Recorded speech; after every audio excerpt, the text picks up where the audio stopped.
I haven't done a watch review for ages. Am I ever going to do one again?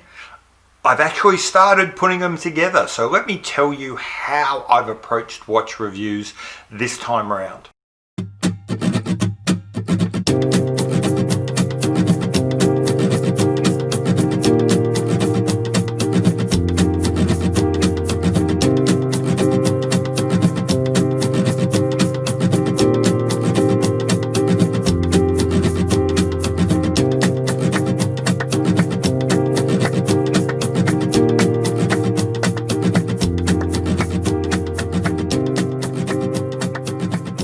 Hi, I'm Pete McConville and welcome back to my channel, Not So Obvious Watches.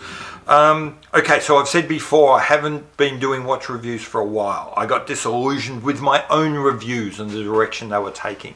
I've taken a step back and asked myself, if I'm going to review a watch, I need to have a really good idea of what it is. Did a whole video on that. I'll quickly recap it.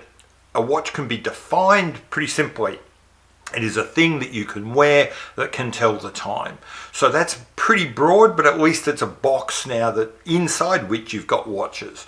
But it doesn't tell you much about how to review a watch. To do that, you've got to have some sense of, well, what's the watch for? What's it doing? And in my video before, I said that a watch basically has two functions.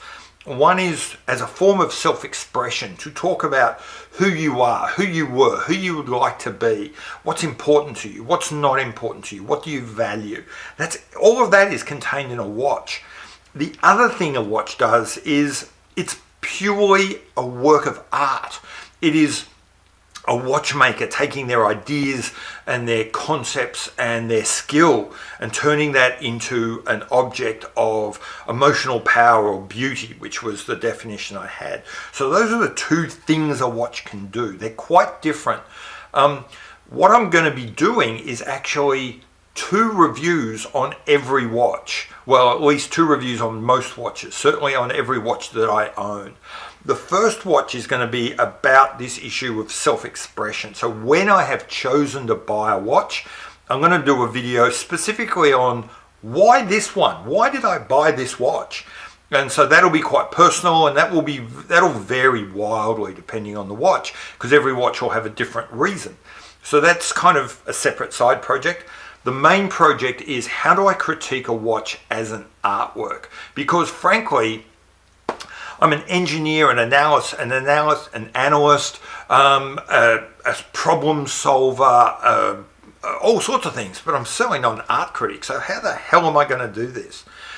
Thankfully, it's 2020, and if something's worth doing, there's a video on YouTube telling you how to do it, or in this case, hundreds of videos on YouTube telling you how to do it. So I have spent the last 6 weeks up to my eyeballs in just watching videos on what is art and how to critique art and how does it work. And I am absolutely a newbie at this, and I will get it completely wrong, and I will hopefully grow over time.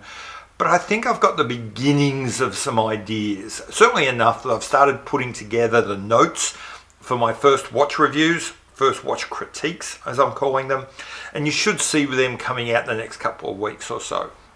So I've taken my ideas really from 2 videos, both from the same channel. Now the channel is called The Art Assignment, runs under the auspices of the PBS, which is Public Broadcasting Service, a US-based public broadcaster. And The Art Assignment is a wonderful channel. The woman presenting it is funny and inventive and intelligent and articulate and knowledgeable. So a really good place to start. And she's not particularly ideological about anything. She's quite open to all different sorts of ideas and experiences, which makes it very easy to take her ideas and then shift them sideways away from, say, painting or contemporary art and into a watch. So the first video I saw from The Art Assignment that I've kind of drawn from is very simply how to critique art. And the very first point in that was really important to me, which was the whole point of, why are we doing this? Why am I doing a critique at all? And she really harps on the fact that no one has ever changed their mind because of something they saw on the internet. And you know what? Absolutely right.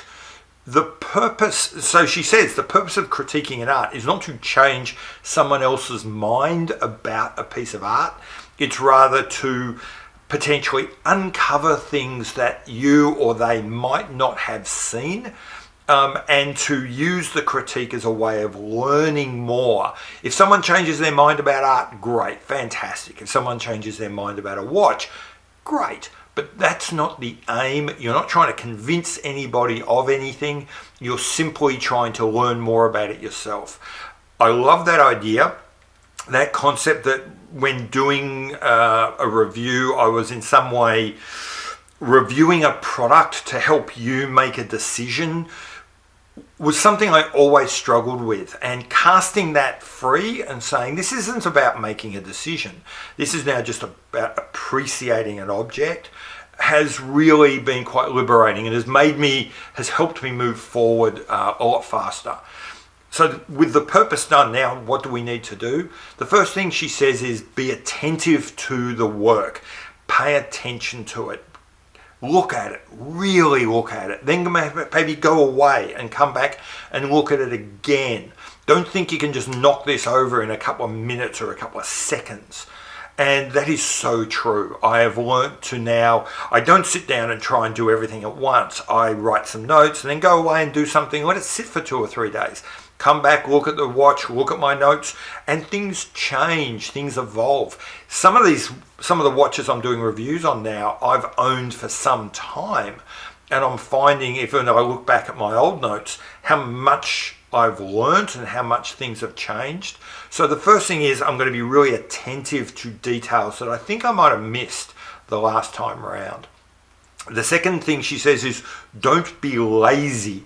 Don't rely on space fillers. Don't rely on the simple repetition of the obvious. That is, look for words and ideas that have meat, that have meaning, that have teeth, and try and say something that's actually meaningful and not going through the motions. Easier said than done, but again, I'm trying really hard to do that. She then says, be generous when looking at the artwork. You're not there to tear it down. You're there to find the elements of wonder within it. You're there to find how successful was or wasn't someone in trying to achieve an aim. It's not about, there is no generic standard of beauty that this thing's trying to achieve. It's an artwork has aims, and the success of the artwork isn't in how beautiful it is, it's in how well does it achieve its aims. And again, once you start looking at a watch that way, it becomes much more interesting, and B, it allows you to appreciate a watch that you might not even particularly like, because it's no longer about this kind of just my personal preference. You're able to come up with something that's not objective, but not so subjective it's tied solely to your own tastes. It's somewhere in between. She then goes on to say that we should try and find a point of entry into an art piece. Now, when she's talking about general art pieces, that can be quite tricky.